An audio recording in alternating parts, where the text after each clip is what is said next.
Today we're going to talk about something you think you know, but trust me, there's a fascinating secret hidden inside. We're talking about the Italian art of presentation.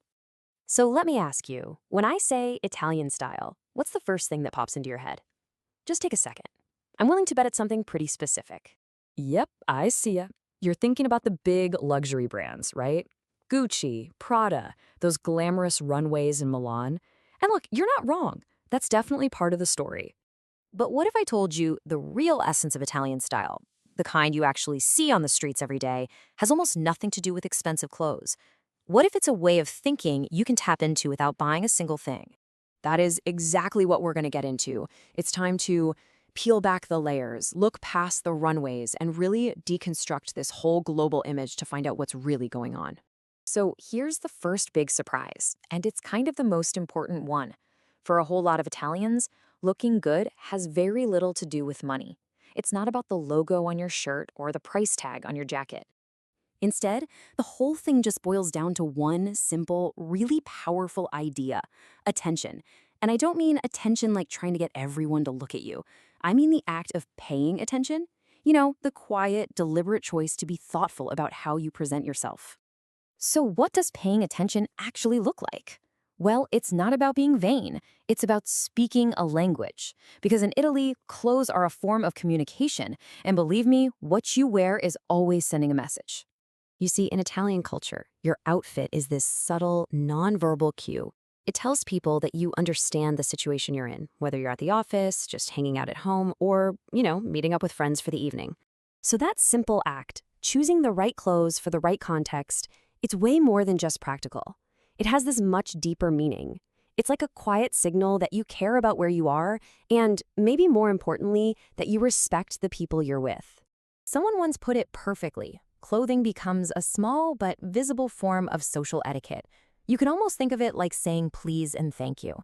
It's just a small, easy way to show a little consideration for others. Okay, so if the why behind all this is respect and communication, then what's the how? How does this actually work in real life? Well, it turns out it is all in the details. This is not about being flashy or extravagant. In fact, it's pretty much the opposite. True elegance comes from those small, thoughtful choices, not from big, expensive gestures. We're not talking about anything crazy here. We're talking about really simple things: making sure your shoes are clean, picking colors that actually go together, wearing a jacket that fits you properly. It's about the condition of your clothes, or even just placing a scarf with a little bit of purpose. So the whole point isn't to just blindly follow the latest trend you saw in a magazine. It's about using your own judgment to put together a look that feels balanced, that's right for the occasion, and that, well, feels like you. Now, all of this, the attention, the detail, the respect, it all comes together in this one absolutely beautiful Italian word that captures the entire idea. And that word is sprezzatura. Sprezzatura is basically the art of making something that took a lot of effort look completely effortless. It's like a carefully planned nonchalance, a studied carelessness. Just think about that for a moment. An effortless appearance that, in reality, comes from quiet attention and judgment. It's the magic of making something hard look easy. It's elegance that feels like it just sort of happened. And really, that's the whole secret. This philosophy isn't really about fashion at all. It's about cultivating a deeper awareness of yourself, of your surroundings, and of the subtle messages you send out into the world. So as we start to put all these pieces together, you can see that this goes way beyond just getting dressed in the morning.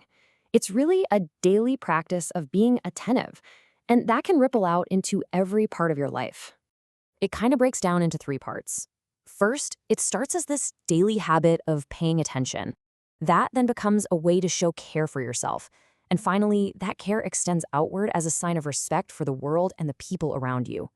So if you take away just one thing from all of this, let it be this: the true Italian art of presentation has absolutely nothing to do with shopping or how much money you spend. It's about the intention. It's about the care you show for yourself and the respect you show for others just by paying a little bit of quiet attention to how you show up each day. And that kind of leaves us with a final question to think about. If you decided to try this, to practice a little sprezzatura, how do you think a little more attention to your own presentation might change not only how you feel, but how you interact with the entire world.